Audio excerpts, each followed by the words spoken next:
Chaos unleashed, turned out, I'm on the rise. Mono green, no compromise. Hey, ho, triple goes. Stuff is crushing all my foes. Hey, ho, swing for lows. Old school green and overloads.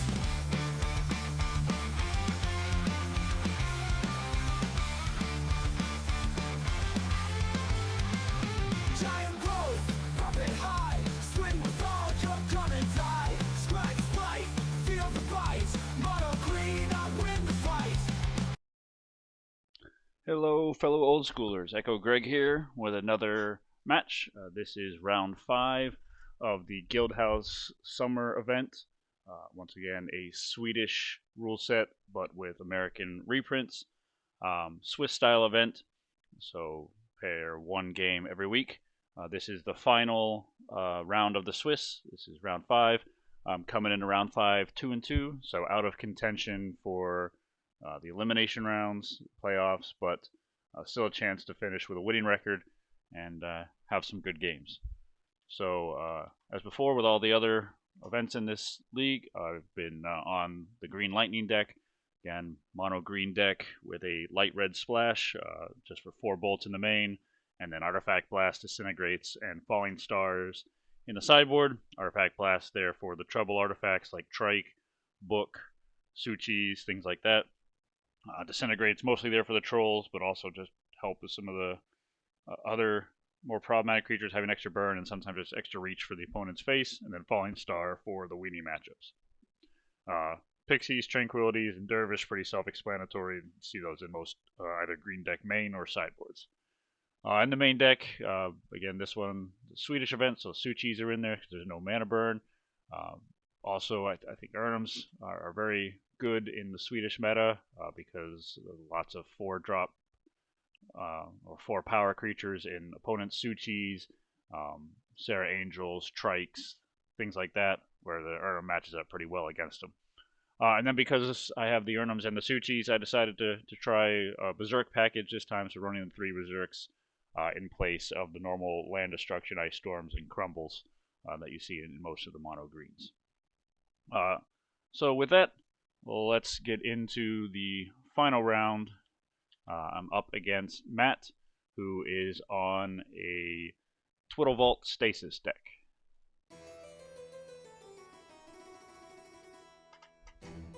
So, resolve our opening hands.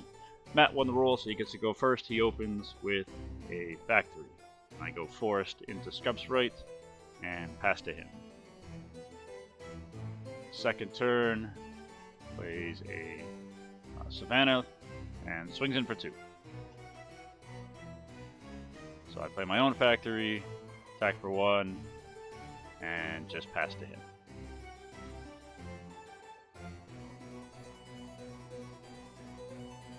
Tundra from Matt, and he passes. I untap, not willing to trade factories. I play another forest, swing for 1, and then pass. Not really much going on here, very uncharacteristic for the green deck. To only have 1 creature on the board by this point. But that's what we got. Passes back to the Plane of City. I play a Taiga, I swing to him, and then I go ahead and throw out a Suchi.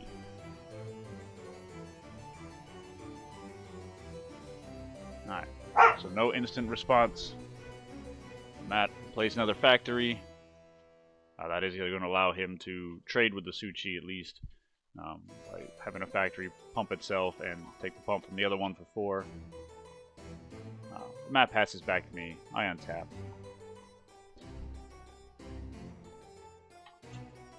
And I play a maze. So coming in. Matt opts for no blocks. Goes to 12. And I throw out an Ernem. So I'm going big here. Trying to write this game over quickly. Matt twiddles the Ernem end of turn, which immediately sets off Warding Bells. I assume he's immediately I assume he's on Mana Vault.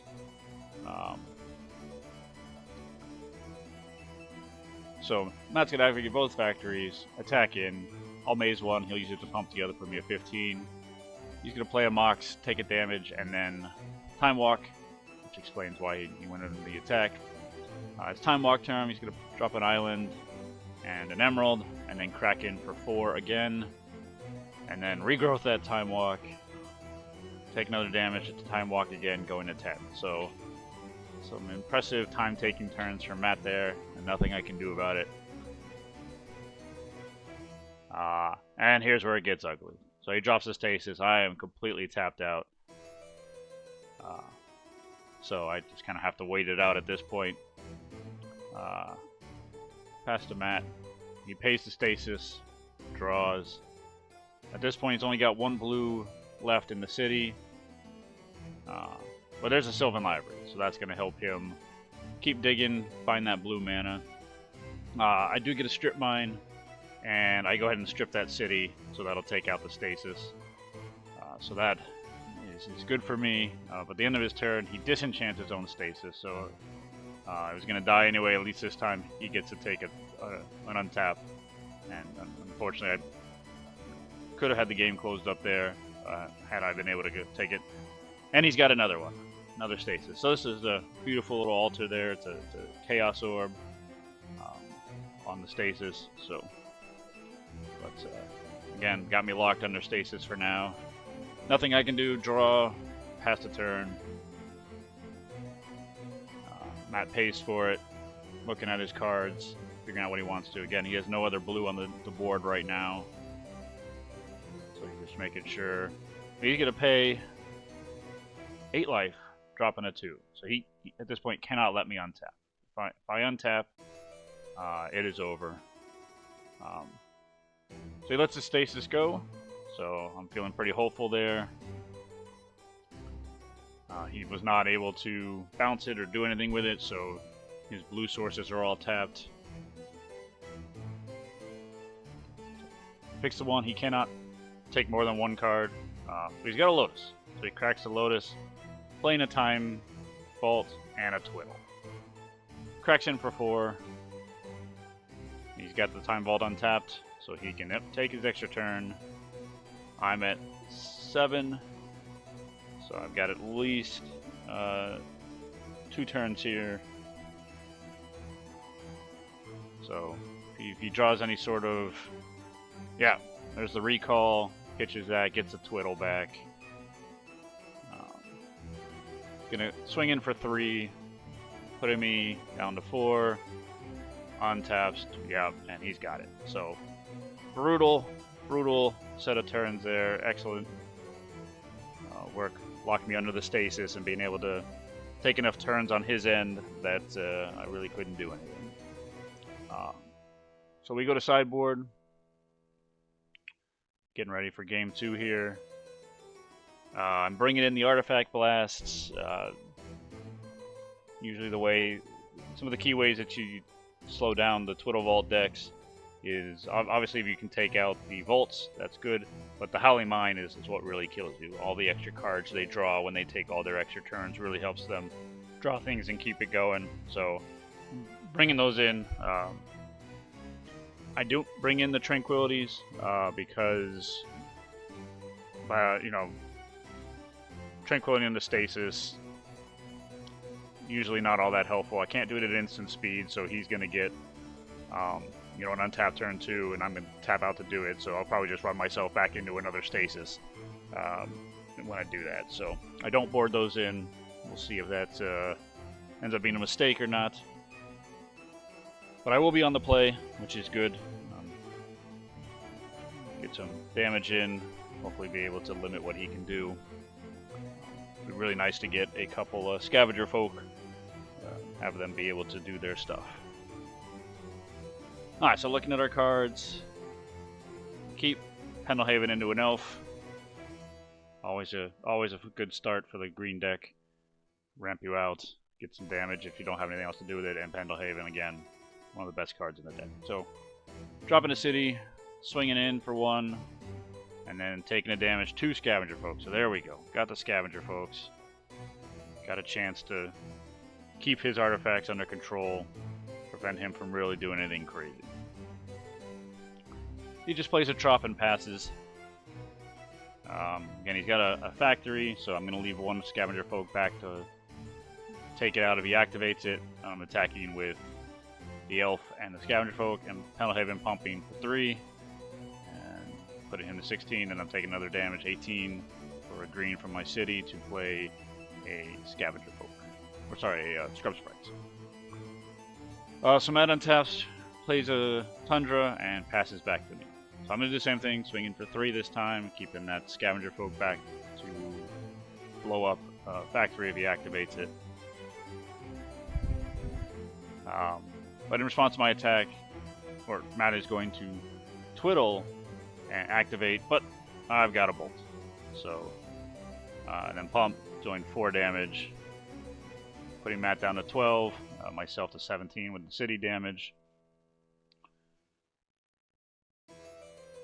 Matt's got a time walk, so you know, saw how effective that was. And there's that Howling Mine, right? And I do not have an untapped folk right now to blow it up, so Matt's going to get some value out of that. Howling Mine, usually not a great card because your opponent gets a draw before you do.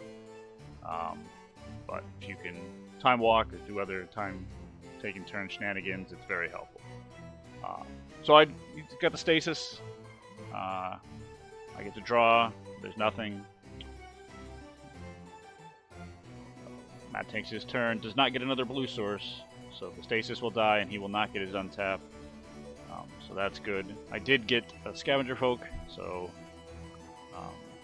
but oof. All the Moxen. There's a tutor. So we'll see what he gets. He's got blue, green, and white mana available. And he gets the balance. So that's brutal. I lose all 3 of my scavenger folk that are in play without being able to take out anything. I've only got 1 means of artifact killing left in the deck. So really, I don't know if he had the tutor or top decked it, but really, really key tutor there for Matt. Very brutal. So I tap, played the Pendelhaven, sack the existing one, play that, and that gets me up to 4 mana for an Urnum. There's a little bit of focus on my camera there, but you can still see what the board is. So 16 to 12, got an Urnum. That's going to do some damage, provided that it can start getting through. But there's a Time Walk, and there's a Kismet. So Kismet Stasis, one of the oldest combos from the old days. You look at that as a middle schooler and go, oh, that's a brutal combo, and here you get to see it out in play. So I do Kraken for 4, play a tapped elf, play a tapped elf, play a tapped Soul Ring. So I drop the 15. If I get to untap, we'll have some good damage coming across. He is at 8. I've got 6 on the board. But he's going to Time Twister. Always a bad sign when the Twiddlevault deck gets a Time Twister. Shuffle their Twiddles and stuff back in. And then draw a full 7. He does have the Vault in play, so he can start taking those extra turns depending on what he draws. And yep, sure enough, he got a Twiddle. And there's another Howling Mine, so he's going to be drawing a lot of cards on his turn. So he goes through his Time Walk turn, Time Vault turn, drops a Factory, there's a Soul Ring, so all the mana he could ever need. 3 Sylvan Library, he's got 1 floating, and uses that and the blue for the Stasis, and passes to me. I'm going to draw a bunch of cards off those Howling Mines, but with the Kismet in play and the Stasis, I can play out anything, it doesn't do anything. So, Strip Mine, Mox, and a Lotus all tapped. The Strip Mine would have been good because it could have helped speed up by taking out one of his blue sources. But I just got to pass. So that'll take his turn. He did untap the Vault to give me an extra turn because I can't do anything, so there's literally no danger in doing that. Anything I play will be tapped, so he is free. So he's going to swing in for 2, putting me at 13.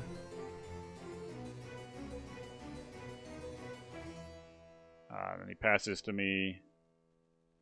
Can draw, play a Taiga. Probably have to start going to discard here, so yep. can't see what I was discarding due to the glare, but at this point it really doesn't matter. He's probably got this locked up. He's drawing 3 cards a turn and looking at another 2 from the Sylvan, so the chance of him not being able to find the blue mana to keep this going pretty low. So he plays another Vault. Again, he can untap that and let me take a turn with no real danger because of the Kismet, which he does. So draw. At this point, has a legitimate win condition of possibly decking me. And he lets the Stasis die, which again would normally be great, but he's got 2 untapped Time Vaults, so he's going to be able to play a bunch of stuff, untap the Time Vault. There's another Howling Mine, or just use the Time Vault to take the turn and still get his full untapped. So which he's doing right now, and he's probably got another Stasis. So now he's drawing 4 cards a turn, plus the other 2 he's seeing from the Sylvan. There's a Demonic Tutor. Let's see what he goes to get. Gets another Factory, so just coming up with a clock. So he drops the Factory, swings in for 3. Again, those Time Walks, or Time Vaults that he's got is probably going to be able to finish me off with the damage. I'm at 10, he's going to be swinging in for at least 4 this turn. Maybe he can get another Factory, we'll see. But yep, coming in for 4, dropping me to 6. 2 Twiddles, there's the Time Walks. So now I'll be able to take 2 turns, get in for 8, and that's the game. So just let him play it out here. Even though the game is clearly over at this point. Yep, he swings in on one of his turns. I go to 2, and yeah, just scooping it up, de-sideboarding. So there you see Artifact Blast came in, but brutal games. The Twiddlevault match is hard. It all comes down to and there's Matt showing me the altered Stasis he has from the Josinger's Orb Invitational. So very cool card. Great community piece there, signed by everyone and altered. Very good. So that was the Swedish event. I finished a little disappointing 2 and 3, but that's okay. It was a fun event. I got to play with some friends, meet some new people. Good all around. So again, the deck I played, Green Lightning, mostly green deck with a little bit of red splash, bolts, and then sideboard cards, and then a little bit bigger this time with the Urnums and the Suchis, and then the Berserk. So Suchi I boarded out a lot in this event. All of my opponents seemed to be on white or had red and shatters, which again makes sense. The Swedish meta, with no mana burn, Suchis are running everywhere. So I thought to take advantage of that, but I ended up boarding them out a lot. So I think the next version of this deck won't have the Suchis, or definitely not as many. I might keep 1 or 2 around. I have been thinking and kind of tinkering with if I keep the Berserks, adding maybe 2-headed giants or like a Dirkward Boars in there. They're not as good with the 5 casting cost to get a 4/4, but at least the giants makes things some interesting in fellow weenie matchups because it can block 2 creatures, and also it has the trample, so it's not as easy to chump. So I might try that, or I might just drop the Berserks and go back to land destruction package. Replace the Suchis and the Berserks with some form of Crumbles and Ice Storms. So we'll see. Still a little bit of time to tinker before LobsterCon, but I definitely really enjoy this deck. The red splash fixes a lot of problems. But thanks everyone for watching, and I will see you next time.